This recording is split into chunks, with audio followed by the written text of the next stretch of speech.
going to be starting off the night by reading The Raven. This is our little lantern light I'm going to use. Once upon a midnight dreary, while I pondered, weak and weary, over a many quaint and curious volume of forgotten lore. Awkward page turn. And lantern that doesn't work. While I nodded, nearly napping, suddenly there came a tapping, as of someone gently rapping at my chamber door. "'Tis some visitor," I muttered, tapping at my chamber door. "Only this, and nothing more." Ah, distinctly, I remember it was the bleak December, and each separate dying ember wrought its ghost upon the floor.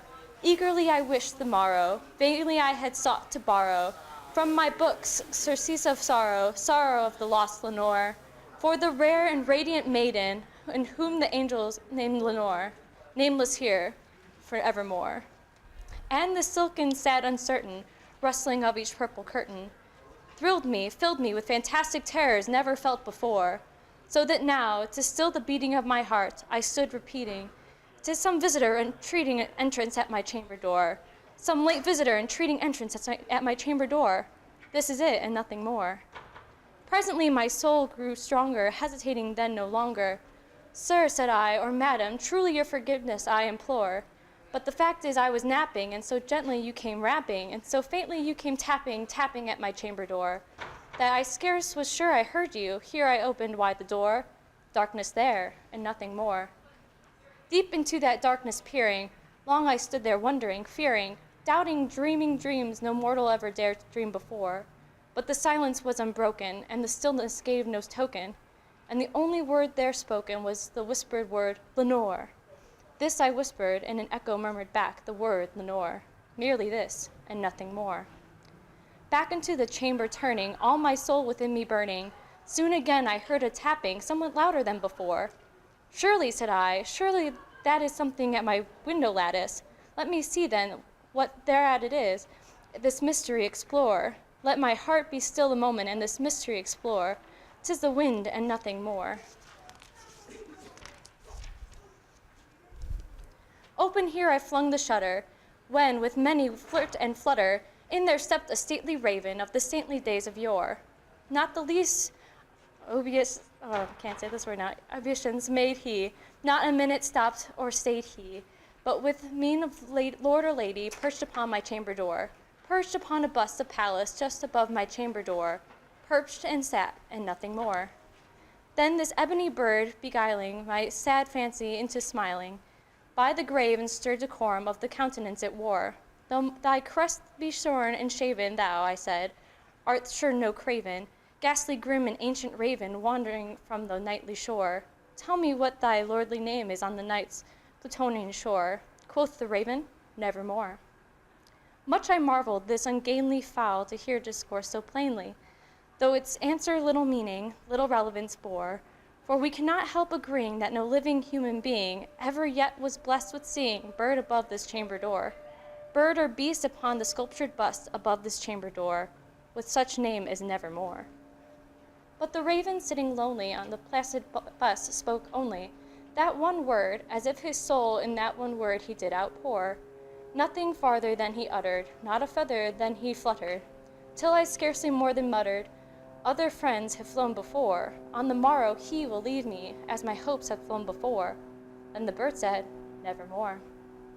Startled at the stillness broken by my reply so aptly spoken, "Doubtless," said I, "what it utters is only stock and store, caught from some unhappy master, whom unmerciful disaster followed faster, till his songs one burden bore, till the dirges of his hope that melancholy burden bore, of never, evermore."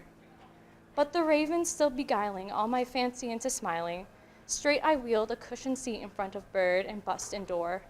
Then upon the velvet sinking, I betook myself to linking fancy unto fancy, thinking what this ominous bird of yore, what this grim, ungainly, ghastly, gaunt, and ominous bird of yore meant in croaking "Nevermore."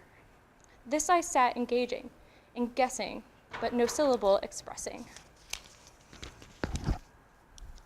To the fowl whose fiery eyes now burn into my bosom's core, This and more I sat divining, with my head at ease reclining, on the cushion's velvet lining that the lamplight gloated o'er, but whose velvet violet lining with the lamplight gloating o'er, she shall press, ah, nevermore.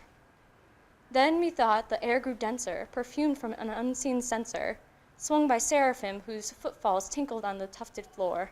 Wretch, I cried, thy God hath lent thee, by these angels he hath sent thee, respite, never than my memories Lenore. Quaff, oh quaff, this kind nepenthe, and forget this lost Lenore. Quoth the raven, nevermore. Prophet, said I, thing of evil, prophet still, if bird or devil, whether tempter sent, or whether tempest tossed thee here ashore, desolate yet all undaunted, on this desert land enchanted, on this home by horror haunted, tell me truly, I implore, is there balm of Gilead? Tell me, I implore. Quoth the raven, nevermore.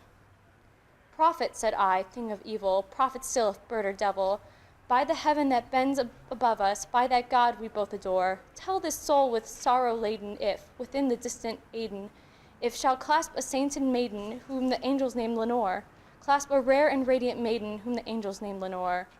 Quoth the raven, nevermore. Be that word our sign of parting, bird or fiend, I shrieked upstarting. Get thee back into the tempest of the night's Plutonian shore. Leave no black plume or token of that lie thy soul hath spoken. Leave my loneliness unbroken. Quit the bust above my door. Take thy beak from out my heart, and take thy form from off my door. Quoth the raven, nevermore. And the raven, never flitting, still is sitting on the pallid bust of Pallas just above my chamber door, and his eyes of all the seeming of a demon that is dreaming, and the lamplight o'er him streaming throws his shadow on the floor, and my soul from out that shadow that lies floating on the floor shall be lifted nevermore.